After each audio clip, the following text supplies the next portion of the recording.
Hello and welcome to another Smaulgld live stream. Today is August 19th, 2018. And the topic of tonight's discussion is internment of Italian Americans. We're going to talk about why that happened. And last night we were talking about the suspension of free speech by two administrations, John Adams in 1798, pursuant to a set of laws passed by Congress, the Alien and Sedition Act. And we also talked about President Lincoln's imprisoning of journalists, shutting down of newspapers, deporting some, all under the guise of war. Now, the Adams clamp down on free speech was related to political enemies, but also because they saw a foreign threat, and they were concerned about aliens voting, and they were trying to change the mix of who could vote and how long you had to be a resident in the U.S. before you can vote, and they also were looking to deport aliens as well. Now, tonight we're going to talk about a very little known chapter in American history, and it's little known for two reasons. One, who it was done to, but two, because it was kept secret by nature. Now, we've all heard of, or most people have heard, the story of Japanese Americans and internment camps. And even that story was not well known probably to the last 20 years. I think it's become more well known. There's been a lot of talk about it. And again, they did not want to bring that up because for the most part, Franklin Delano Roosevelt has been given a very good treatment in history. They credit him for taking the United States out of the Depression, winning World War II. There's not much negative press in the history books about Franklin Delano Roosevelt. However, one could argue that Franklin Delano Roosevelt gave away the store at Yalta, allowing the Soviet Union to roll into Eastern Europe and set up the Iron Curtain. Also, one could say that his record on civil rights during World War II was also not very good. So when the Japanese attacked Pearl Harbor, the Japanese were involved in what's called the Axis Alliance. And that Axis Alliance was a very loose alliance among Germany, Italy, and Japan.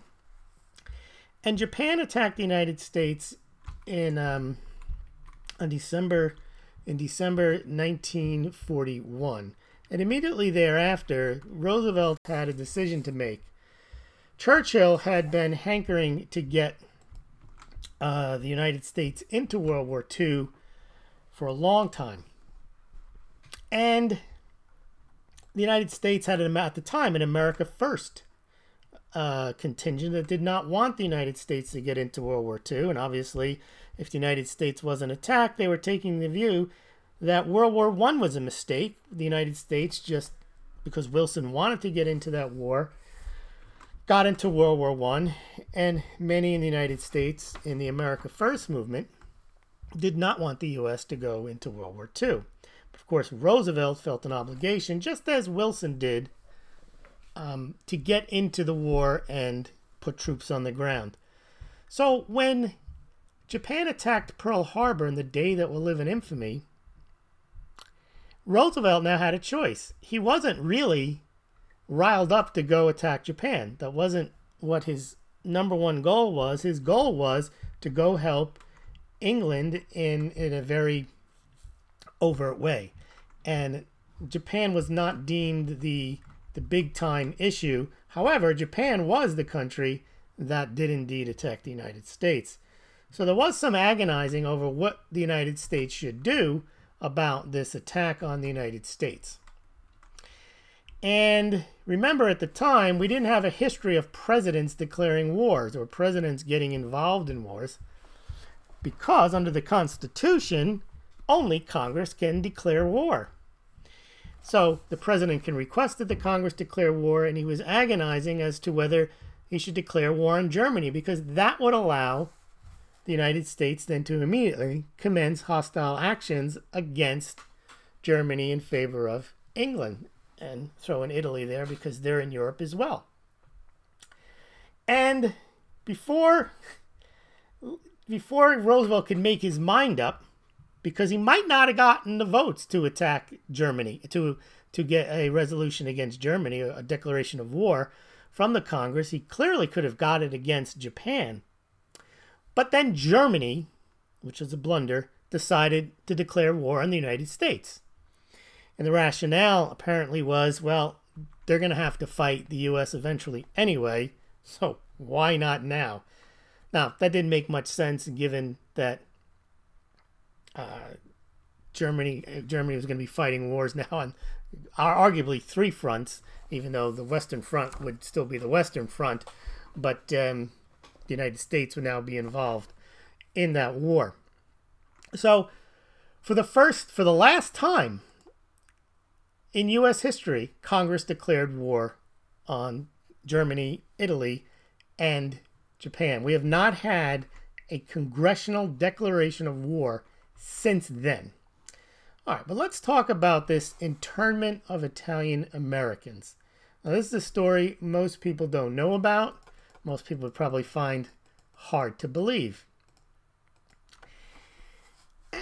And it's not really hard to believe when you can imagine. And well, here's the story. One of the largest lynchings ever in U.S. history took place in New Orleans in 1891 as a mob of, I think, 10,000. There's a book on it called Vendetta.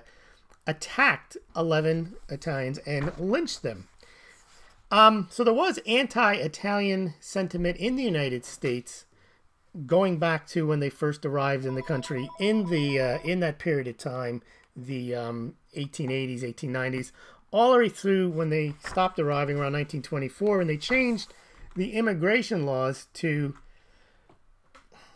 what were they trying to do? They were trying to make sure that people from Southern and Eastern Europe were not coming in at the same numbers as elsewhere in Europe. So that's when Italian migration slowed down. But during that time, they met a lot of hostility in the United States. And that persisted into the 1940s. And the problem that Italian Americans had was not only did they have the stigma of the mafia, but they also now had the stigma of the Mussolini. Mussolini was a fascist, and as was Hitler, and the United States was supposedly fighting those two countries. So Italians, you had another reason to be against Italians. Now, in a Smithsonian magazine article last year, talking about this precise issue of Italian-American internment, we're going to get into the details, they interviewed a guy named DiCara, and he says he vividly remembers the stigma of those days. And he's 91 years old now, and he says, we took a lot of slurs from people. He says Italian-Americans were called guineas, dagos, and wops.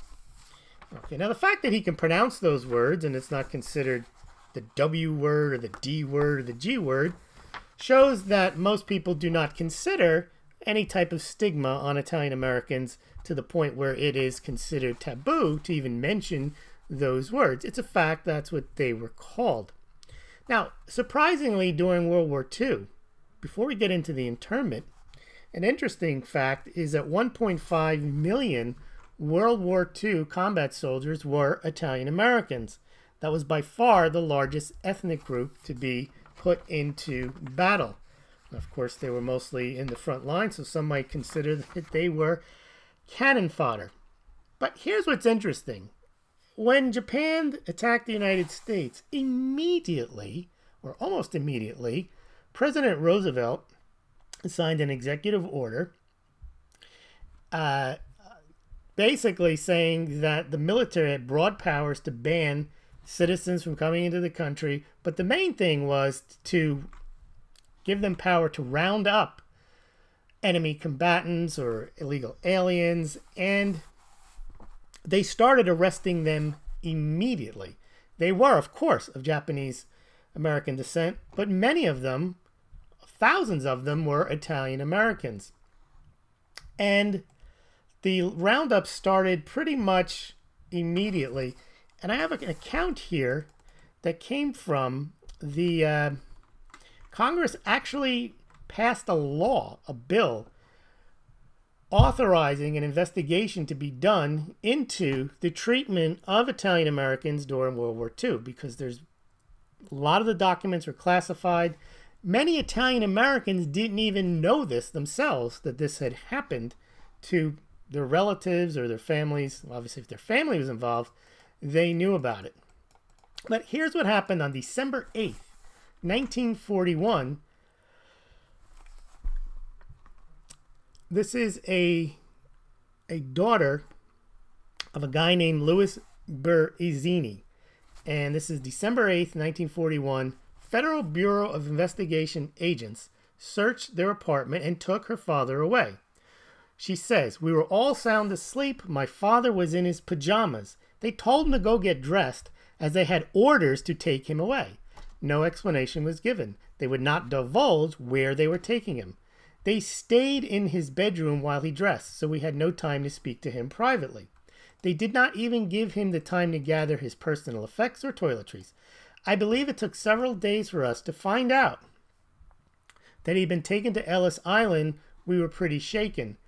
Several days after his arrest, we learned that my father's office at Rockefeller Plaza had been locked and sealed by the enemy alien custodian, and that all my father's assets were blocked. In time, we learned that when I think it says her brother's tuition was due at Lee College, and we had to petition the enemy alien property custodian for the money to pay for it. So it was an immediate beginning of rounding up of Italian Americans. Now, also, this is from the report. In New York, celebrated international opera star Enzio Pinza had filed for citizenship and was arrested and confined at Ellis Island. Only through the intervention of Mayor LaGuardia, who was of Italian-American descent, and the persistence of his wife, Doris, was he permitted a second hearing. While the charges were never disclosed, it appeared that the information against him was based on unsubstantiated accusations of a single individual that were rebutted by more credible witnesses during the second hearing. While he went on to gain his citizenship and to add to his international acclaim, the toll on his wife and family was immeasurable. There's another story in the report about a radio broadcaster, Filippo Fordelioni, was one of 48 enemy aliens in that area arrested in the initial roundup. His wife faced financial hardship and ruin while caring for her 3 young daughters. The Fordeleone's bank account was frozen under the authority of Trading with the Enemy Act. She later found out that Fordeleone had been shipped to Fort Missoula, Montana. So there were many cases, but let's get back now. That's just a flavoring of what happened. But why did this happen? Well, in the year 2000, Congress passed a law called the Wartime Violation of the American Civil Liberties Act. And what they wanted to do was find out what exactly had happened, because many of these documents had been classified, and still to this day they say are classified. And why was this done? And the Congress made a finding that more than 600,000 Italian-born immigrants in the United States and their families were restricted from travel during World War II by government measures that branded them as enemy aliens. This is purely on their background, not because they had done anything, and seizure of personal property. They had to carry identification cards, they had travel restrictions, and their property was taken. During World War II, more than 10,000 Italian Americans living on the West Coast were forced to leave their homes and prohibited from entering coastal zones. More than 50,000 were subject to curfews. Now, this was quite shocking because even Joe DiMaggio's dad was caught up in this. Now, remember, Joe DiMaggio was a national hero, looked up to by not just Italian Americans, but he was a very famous baseball player. In fact, I think in 1941 he had hit in 56 consecutive games, and there was even a song about him, Joe DiMaggio. So it wasn't as if he wasn't considered an American, but his dad was not allowed to visit the West Coast, where his son had a restaurant in San Francisco.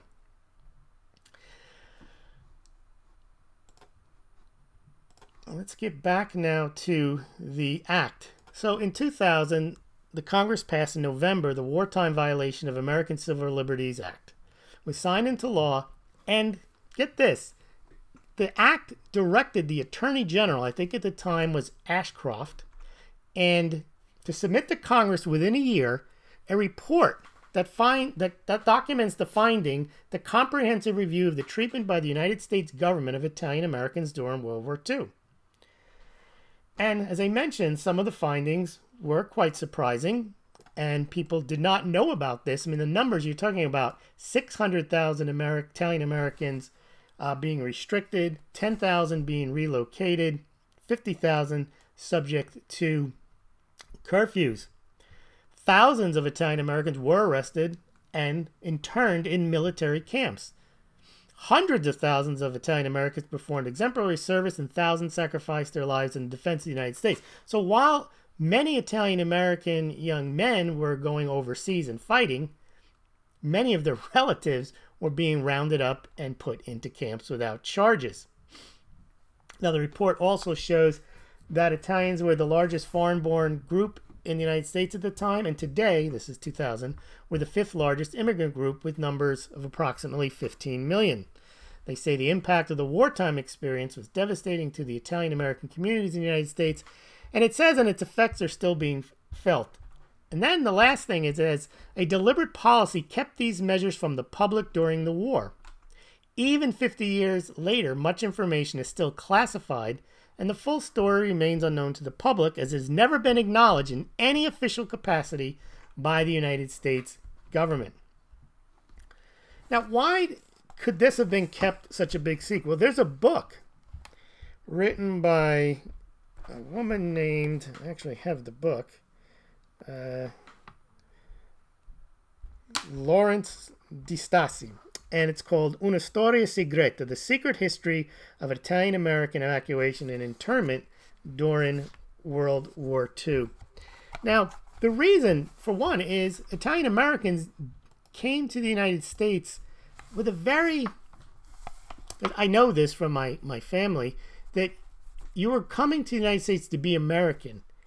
And they almost put the blinders on as to the discrimination, and they believed that if they learned the Star-Spangled Banner, they can play the Pledge of Allegiance, they can learn English Monday, Tuesday, Thursday, then they would be Americans, and they believed that, and they would never think that the government would be against them. And for the most part, Italian Americans during World War II were Americani. They were not going to go, they were going to go fight on the American side. Now, the person who wrote a foreword to this book, Una Storia Segreta, she mentions that this issue that Italian Americans have is that, she says, when I mention very rarely these anxieties about what we now call my ethnicity to my foreign-born parents, they fervently reassured me. Her mother was a school teacher, her father a civil engineer, worked for the city. They insisted that she shouldn't worry about being identified with Mussolini, noting that her mother's older brother had fled Sicily in the early 20th century because they were socialist freedom fighters, and that basically, you're American, you got nothing to worry about.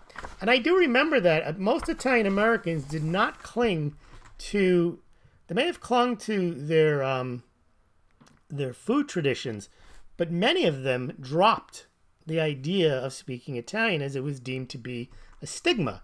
Now, you weren't American if you were walking around speaking Italian. So part of it is that Italian Americans didn't complain that much about this treatment, and I guess they thought if they complained about it, they would further the stigma as being not Americans. I mean, they're complaining about what the American government did. So in the book, it also says there was almost no publicity about this internment of Americans. She doesn't even call them Italian Americans. She just calls it internment of Americans. And the public, even most Italian Americans, knew nothing about it then or later, partially because the explicit government policy was to keep it confidential. The exact number and names of internees remains unknown, and various sources report the number at 228, 250, 277. This was written before the U.S. government report, which actually came out with numbers much higher than that. So this book is written kind of cobbled together before a somewhat comprehensive review was done by the U.S. government. But here's where it gets even more interesting. I already knew this story, but this story I didn't know. That the United States government somehow managed to convince Latin American governments to ship Italians that lived there to the United States, and they were then placed in internment camps in the United States. So about 3,000 Japanese, Germans, and Italians from Latin America were deported to the United States. And the Latin Americans were more than happy to ship those people out because they figured if they were a security threat, they better get rid of them. They could be competing for jobs. And they ended up in concentration camps. One of the largest ones was in Texas, outside of Dallas. And they put Germans, Italians, and Japanese in these internment camps, and they kept them separately. There weren't walls between them, but you would have Germans in one spot, Italians in the other, and Japanese in the other. So you had Italian Americans in the country put in internment camps, removed from their homes, assets seized, under curfews, and their travel restricted. And the final part of the report, now this is where it gets, when they did the report in 2000, it was supposed to be finished within a year. 1999, it's supposed to be finished in 2000, supposed to be finished by sometime in mid-2001, and it was. But listen to this. The conclusion of the report was finally issued in September 2011, after 9/11. And that's on everyone's mind. So they took the opportunity to grandstand pat themselves on the back that this had been done, but they weren't going to let it happen again. And here's what George Bush said in a joint session of Congress to the American people. I ask you to uphold the values of America. Remember why so many have come here. We are going to fight for our principles, and our first responsibility is to live with them. No one should be singled out for unfair treatment or unkind words because of their ethnic background or religious faith. Robert Mueller then also said that the United States had not targeted and would not target individuals based on their ethnic background, both clearly aware of this report that Italian Americans had been specifically singled out. And he said, when we seek to interview, this is Robert Mueller, special counsel today, but then FBI director, when we seek to interview and question an individual, we are doing so based on predications that the individual may have information relating to the acts that took place last week. We do not, have not, will not target people based solely on their ethnicity, period, point blank. So says Robert Mueller. And further report says, our national leaders have also addressed the rise in bias-motivated crimes in the United States since the attack by stating in no uncertain terms that such acts of violence and threats of violence will be tolerated. On September 13, 2001, just 2 days after the attack on the United States Attorney General John Ashcroft addressed reports of violence and threats of violence in the United